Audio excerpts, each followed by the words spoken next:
Today's 10-minute real-time daily drawing exercise subject is the Garrison Church in Sydney, one of the earliest colonial buildings surviving in Sydney.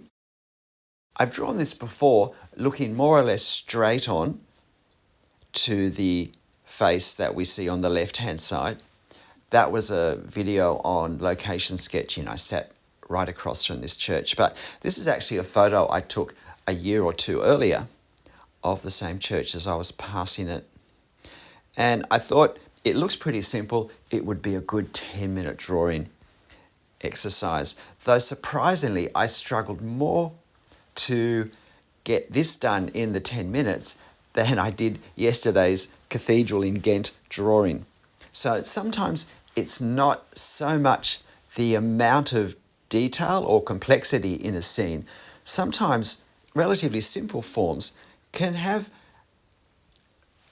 viewpoints, perspective, and just form that ends up requiring quite a bit of concentration. And I think these buttresses were the thing that probably threw me out. Because they're really the only decoration we have, I felt like I had to get them right. But it really was quite precise to get them right, quite challenging in some ways as I grew this drawing. But I started with these two buttresses that flank the doorway,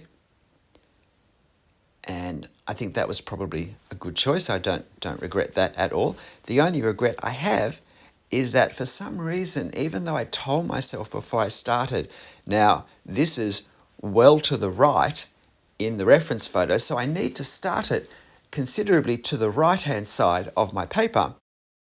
For some reason, I then promptly started it right in the middle of my paper, so I did have not some trouble because it did fit, but it only just fitted on the left-hand side. So it's just a reminder that we don't necessarily start our drawing in the center of our paper.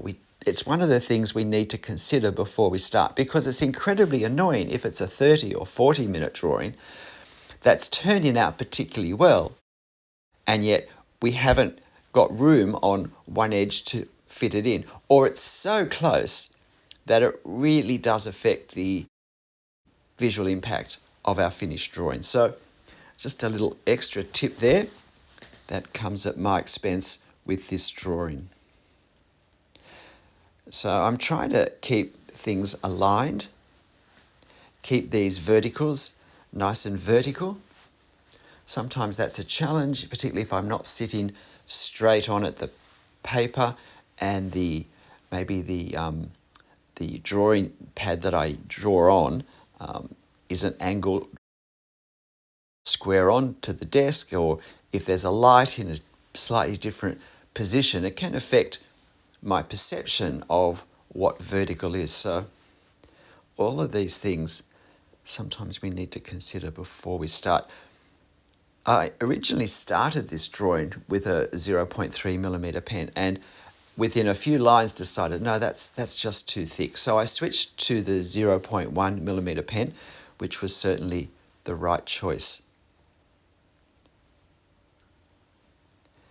And at this stage, I've basically used a third of my time to do what seemed to be an alarmingly small amount of the overall drawing. Now, you'll notice that this view, this photo, is affected by the lens distortion that we get, and that's partly because I'm relatively low down and relatively close looking upwards.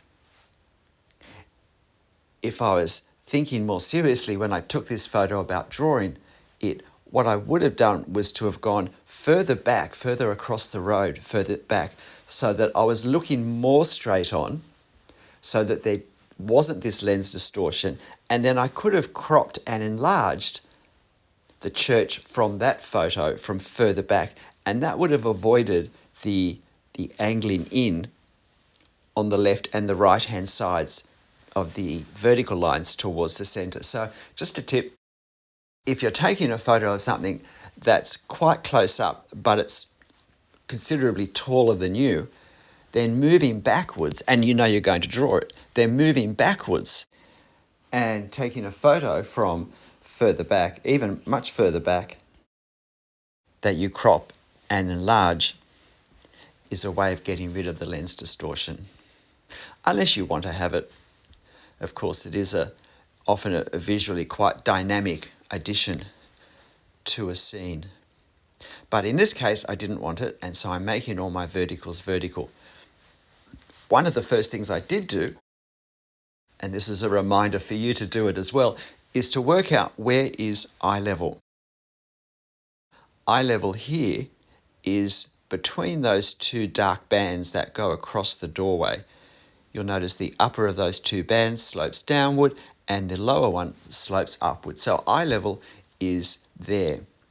And it's quite low down on the building because the building is higher than I am. It's not just that there's a slight embankment that the building sits on, but the road slopes slightly down as well that I'm standing on. So I position the center window. I had originally planned to put the flagpole in. A quick glance at the time said to me, no, you don't have time to worry about that now. Let's just try and get the church done and not worry about the flagpole. One thing that I regret not doing was establishing the ground line for this building and for that hedge, that bush shrub that's in front earlier. I left it unresolved, and then I found that I actually needed that information when I began to draw some of the details around it, and I probably didn't get quite as tight a consistency with those details as to exactly where they were as I would have liked. So that was just a little reminder to me that at some point, sooner rather than later, it is good to indicate, even with just a row of dots on our paper, where boundaries of what we're doing are. And because the ground is not straight at the base of the church, that makes it a little more complicated, because we're not only concerned about perspective angles, but we now have a ground level line that doesn't fit in with the perspective patterns, is quite independent of it. So careful observation is needed for that. I do have videos on drawing perspective with uphill streets and drawing perspective with downhill streets, and drawing perspective on curved streets, drawing perspective when the buildings don't align with each other, drawing perspective when streets cross straight streets at an angle. All things that usually aren't addressed in the basic perspective video. So if you're interested in that, then my perspective playlists, I have, I think, 3 perspective playlists. And probably the one that's got about 13 videos that I've packaged as a bit of a perspective course, because each of the videos looks at quite a specific different aspect of perspective, going beyond the basic perspective patterns. So if you haven't looked at those and perspective is a bit of an issue for you, particularly perspective that's a bit unusual, situations where the ground isn't flat and the streets aren't straight and parallel or at right angles to each other, then you'll find the answers to many of those issues in that playlist. But for now, I'm realizing that my time is almost up. My 10 minutes is almost up, and we'll continue this video for a couple of minutes at double time, basically while I do the hatching for the greenery in front and down the sides, and just a few little details with the stonework. I wasn't going to try and create some stonework effect on the front, but I thought, look, I might as well. But in the end, I probably did it a little too quickly. There are some things that, even though you want brisk, quick lines, because you want a very light line, and you want a very, if you like, what's the word I'm looking for? A line that it isn't as strong as the others and doesn't draw the eye as well, but we still need the perspective angles to be exactly right. And I think there is something that I didn't do in this, which is to do those lines quickly, but not to do them one after the other quickly, because that's when we get the angle wrong. We can do quick, brisk lines, but we can just take a moment before each one to check the orientation with the perspective. So we must be very close now to the 10 minutes. In fact, it's now. So much more quickly and really quite gesturally, I'm doing some hatching to capture the shadows in this bush in front, this shrub that we see in front of the church. I had planned to put something on the sign in front, not a detailed representation of what's on the sign, but I find signage such as this is another place where we try and capture visually the effect of what we see on the sign, not the exactness, because we don't want people looking at the sign ahead of seeing the church. And now trying to get these side angles. This street does actually slope downwards, down towards Circular Quay. In fact, it goes through a large early cutting of the ridgeline that the Harbour Bridge launches off on the southern side across to the northern side. It was a great barrier, this ridge, to the early settlement, and so they used the convict labour to cut through it in a tunnel, which I think has been enlarged since then, but is still used a lot today. And I decided at the end I wasn't going to do this bare tree, but I thought it might be helpful just to see how I do a bare tree quickly. And again, I think it's helpful because this is me capturing the effect of the winter tree, not trying to draw the exactness of it. And it literally took me, 90 seconds to do in real time.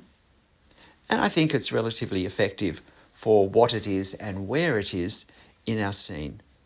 Trees are really quite simple, fun things to draw if we have the right mindset, the right understanding, the right technique, strategy, and a little bit of confidence to draw them. I do again have videos on drawing bare trees, winter trees. We don't have as many here in Australia, of course, as in many parts of the world, but many of our trees were brought from Europe, so we do get to see bare trees in our autumn. G'day, I'm Stephen Travers. Look, I hope you found this interesting. Why not give it a go? This photo will be on my channel community page, and please hit the like button if this was helpful. But whatever you draw, however you draw it, daily, otherwise, 10 minutes or longer, make sure you have fun. I'll see you next time. Bye.